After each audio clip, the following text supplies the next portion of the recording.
Wireless signal analysis গ্যাজেটের আজকের ভিডিওতে আমরা দেখাবো যে হ্যাকাররা কিভাবে কোনো রাউটারের পাসওয়ার্ড হ্যাক করে থাকে বা ক্র্যাক করে থাকে বা ক্যাপচার করে থাকে হ্যান্ডশেক ক্যাপচারের মাধ্যমে। তো এই যে অ্যাটাকটা আছে এইটা কিভাবে পারফর্ম হয় সম্পূর্ণটাই আজকে আপনাদের সাথে এক্সপ্লেন করব। আর অবশ্যই আপনার যেই ওয়াইফাই রাউটারের উপরে অথরাইজ পারমিশন আছে সেই রাউটারেই শুধুমাত্র টেস্ট করবেন, অন্য কারো রাউটারে টেস্ট করবেন না, সেটা সম্পূর্ণ ইলিগ্যাল হয়ে যাবে। তো এখন আসি যে হ্যাকাররা এইটা কিভাবে করে থাকে। তো এর আগে আমাদের জানতে হবে আমাদের রাউটারে যখন আমরা পাসওয়ার্ডটা সেট করি এটা কিভাবে থাকে, সংরক্ষণ করা থাকে আমাদের রাউটারের ভিতরে। তো আমরা নর্মালি যখন কোনো পাসওয়ার্ড আমাদের রাউটারে সেট করি ওই পাসওয়ার্ডটা রাউটারের ভিতরে কিন্তু প্লেন টেক্সট আকারে থাকে না।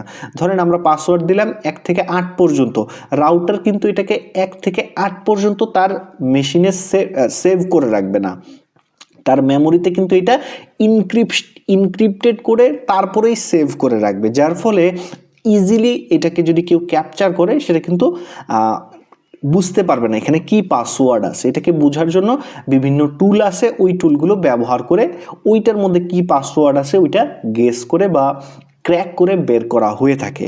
তো যখন কোনো ডিভাইস রাউটারের সাথে কানেক্টেড হয় তখন ওই যে ইনক্রিপ্টেড রাউটারের যে ইনক্রিপ্টেড পাসওয়ার্ডটা আছে ওইটা আর যে পাসওয়ার্ডটা ইনপুট করা হয়েছে মোবাইল থেকে ওই পাসওয়ার্ডের মধ্যে ম্যাচ করে দেখে। যদি কানেক্টেড হয়, যদি ম্যাচ করে পাসওয়ার্ডটা, তখনই ডিভাইসগুলো অটোমেটিক্যালি কানেক্টেড হয়ে যায় ডিভাইসের রাউটারের সাথে। তো এই যে মাঝখানে যে আদান প্রদান হইল, রাউটারের যে ইনক্রিপ্টেড পাসওয়ার্ডটা যে মাঝখানে এসে মোবাইলে যে পাসওয়ার্ড আমরা ইনপুট করলাম রাউটারের সাথে কানেক্টেড হওয়ার জন্য, এই দুইটার সাথে ম্যাচ করে তারপরে যদি দেখে যে পাসওয়ার্ড রাইট তখন কি কানেক্টেড হয়ে যায়, আর যদি দেখে যে রং তখন কিন্তু কানেক্টেড হয় না। তো এই যে প্রসেসটা আছে তখনই কিন্তু এই যে এই দুইটা প্রসেসের মাঝখান থেকে কিন্তু হ্যাকার যে কাজ করে এই যে রাউটার ইনক্রিপ্টেড পাসওয়ার্ডটা আছে এটা ক্যাপচার করে নিয়ে আসে। তো ক্যাপচার করে নিয়ে এসে মোবাইলে অফলাইনে বিভিন্ন পাসওয়ার্ড ডিকশনের মাধ্যমে ক্র্যাক করা হয়ে থাকে, বিভিন্ন এয়ার ক্র্যাক, এনজি, হ্যাশক্যাট, বিভিন্ন টুলের মাধ্যমে এই পাসওয়ার্ডগুলোকে ক্র্যাক করা হয়ে থাকে। তো এই প্রসেসটা করার জন্য অবশ্যই ওই যে রাউটার আছে ওই রাউটারের ভিতরে কোনো ইউজার কানেক্টেড থাকতে হবে। তো কোনো ইউজার যদি কানেক্টেড না থাকে তখন কিন্তু আপনি হ্যান্ডশেকটা কমপ্লিটভাবে ক্যাপচার করতে পারবেন না। কেননা এই হ্যান্ডশেকটা ক্যাপচার করতে হলে অবশ্যই ওই রাউটারে যখন কোনো একটা ডিভাইস কানেক্টেড থাকবে ওই ডিভাইসের তথ্য আপনার না জানলেও চলবে, এইটা অটোমেটিক্যালি আপনার এই ডিভাইস ওর কাজ করে নেবে। তো ওই রাউটারের সাথে যখন ওই ডিভাইসটা কানেক্টেড থাকবে আমাদের এই ডিভাইসটা মাঝখান থেকে কী করবে, ডিঅথেন্টিকেশন অ্যাটাক পারফর্ম করবে। তো ডিঅথেন্টিকেশন অ্যাটাকটা পারফর্ম করলে ওই রাউটার থেকে ওই ডিভাইসটাকে ডিসকানেক্ট করে দিবে। তো যখনই ডিসকানেক্ট হয়ে যাবে তখন ওই ডিভাইসটা যখন আবার রিকানেক্ট হইতে যাবে ওই রাউটারের সাথে, তখনই আমাদের এই ডিভাইসটা ওই রিকানেক্টের সময় ওই রাউটারের যে হ্যান্ডশেক পাসওয়ার্ডটা আছে ওইটা ক্যাপচার করে আপনারা এখানে নিয়ে এসে দেবে। তো এখন যদি ওই রাউটারে কোনো ইউজার কানেক্টেড না থাকে, কোনো ইউজার না থাকে, তাহলে কিন্তু এই যে প্রসেসটা আছে এটা কিন্তু কমপ্লিট হইল না। তো সেক্ষেত্রে হ্যান্ডশেকটা কিন্তু পাইল না। তো অবশ্যই এই যে ওয়াইফাই স্নিফ যে অ্যাটাকটা আছে, এই যে স্নিফ ওয়াইফাই নেটওয়ার্ক ক্লায়েন্ট, এই অ্যাটাকটার মাধ্যমে অবশ্যই আপনারা জেনে নেবেন ওই রাউটারে কোনো ডিভাইস কানেক্টেড আছে কিনা।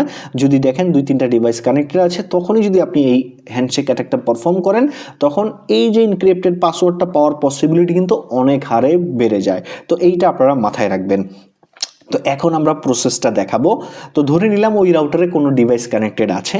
তো এখন আমরা যে কাজটি করব, সরাসরি এখান থেকে এই যে ক্যাপচার ডাব্লিউপিএ হ্যান্ডশেক এই ফাংশনটাতে চলে যাব। তো এর আগে আমরা যখন কোনো রাউটারের পাসওয়ার্ড ক্যাপচার করব ওইটা শো ক্যাপচার ডাব্লিউপিএ হ্যান্ডশেক এই অপশনটার মধ্যে শো করবে। তো এখন কিন্তু কোনো ক্যাপচার এখানে দেখাচ্ছে না। তো আমরা যখনই এখান থেকে ক্যাপচার ডাব্লিউপিএতে ক্লিক করব তখন দেখবেন আশেপাশে যে ওয়াইফাই নেটওয়ার্কগুলো আছে ওইগুলো শো করবে। আর অবশ্যই রাউটারে যদি সিকিউরিটি ডাব্লিউপিএ 3 থাকে তাহলে কিন্তু হ্যান্ডশেক ক্যাপচার হয় না। ডাব্লিউপিএ 2 সিকিউরিটি যেগুলো আছে ওইগুলোতে কিন্তু ক্যাপচার হয়। ডাব্লিউপিএ 2 বা ডাব্লিউপিএ যে সিকিউরিটিগুলো আছে এগুলোতে কিন্তু ইজিলি হ্যান্ডশেক ক্যাপচার হয়ে থাকে। আর বাংলাদেশের সব রাউটারে মোটামুটি ডাব্লিউপিএ 2 ইউজ করা হয়েছে। বাই ডিফল্ট হিসেবে। যদি এক্সেপশনাল যদি কোনো মানুষ থেকে থাকে অনেক সিকিউরভাবে রাউটার রাখে, তো সেক্ষেত্রে WPA3 ইউজ করতে পারে। নর্মালি WPA2 ইউজ করা হয়ে থাকে, আর অনেক রাউটারে WPA3 থাকেই না। তো সেক্ষেত্রে আমরা কোনো রাউটারের যদি পাসওয়ার্ড ক্যাপচার করতে চাই বা পাসওয়ার্ডটা জানতে চাই, সেক্ষেত্রে আমরা যে কাজটি করব, এই যে দেখেন আমি আমার যে রাউটারটা আছে, এই রাউটারটাকে আমি এখন হ্যান্ডশেক ফাইলটা ক্যাপচার করব। তো ক্যাপচার করার জন্য এই যে ক্যাপচার যে বাটনটা আছে, এটার মধ্যে ক্লিক করলেই আমাদের যে ওয়াইফাই সিগন্যালটা ছিল, সিগন্যাল অ্যানালাইসিস টুল নামে, সেটা চলে যাবে, সেটা ক্যাপচার মোডে চলে যাবে এবং ওই যে ডিভাইস আছে ওই ডিভাইসগুলোকে ডিসকানেক্ট করবে। ওই ডিভাইসগুলোকে, যে কানেক্টেড ডিভাইস রাউটারগুলো ওইখানে থাকবে, ওইগুলোকে কানেক্টেড ডিসকানেক্টেড করবে এবং মাঝখান থেকে হ্যান্ডশেকটা ক্যাপচার করে। যখন হ্যান্ডশেক ক্যাপচার হয়ে যাবে তখন অটোমেটিক্যালি সিগন্যাল অ্যানালাইসিস টুল নামের যে সিগন্যালটা ছিল আপনার, সেটা আবার চলে আসবে। তো চলে আসলে আপনি যখন এখান থেকে আবার শো ক্যাপচার WPA হ্যান্ডশেকের এখানে যাবেন, তো এইখানে আপনি কিন্তু ওই যে ক্যাপচারকৃত যে এইটা ছিল, সেটা কিন্তু আপনি এখানে পেয়ে যাবেন। তো এখন আমাদের এখানে কিন্তু ক্যাপচার হয় নাই, আমরা আবার টেস্ট করে দেখব এখান থেকে। তো আমরা ক্যাপচারে চলে গেলাম, ক্যাপচারে যাওয়ার পরে এই যে ক্যাপচারে ক্লিক করলাম। তো ক্যাপচারে ক্লিক করার পরেই আমাদের ওই যে ডিভাইসটা আছে, ওই ডিভাইসটাকে কিন্তু কানেক্টেড ডিসকানেক্টেড করবে।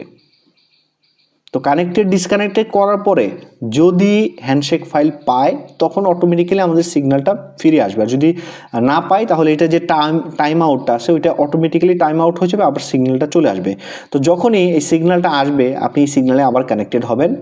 এই ওয়্যারলেস সিগন্যাল অ্যানালাইসিস গ্যাজেট, এটার মধ্যে কানেক্টেড হয়ে আবার আপনি চেক করবেন এখান থেকে শো ক্যাপচার WPA এখানে গিয়ে। তো এখন আমরা কিন্তু দেখতে পাচ্ছি হ্যান্ডশেক ক্যাপচার হয়েছে। হ্যান্ডশেক যখন ক্যাপচার হবে তখন এরকম গ্রিন কালার আসবে, হ্যান্ডশেক ক্যাপচার সাকসেসফুলি, এবং ডাউনলোড PCAP আর হ্যাশক্যাট ফরম্যাট। তো দুইটা ফরম্যাট পাবেন, যে কোনো একটা ফরম্যাট আপনি ডাউনলোড করে নেবেন আপনার ক্ষেত্রে যেটা প্রযোজ্য হয়। তো আমি এই যে PCAP যে ফরম্যাটটা আছে, এইটা আপনাদের ডাউনলোড করে দেখাই।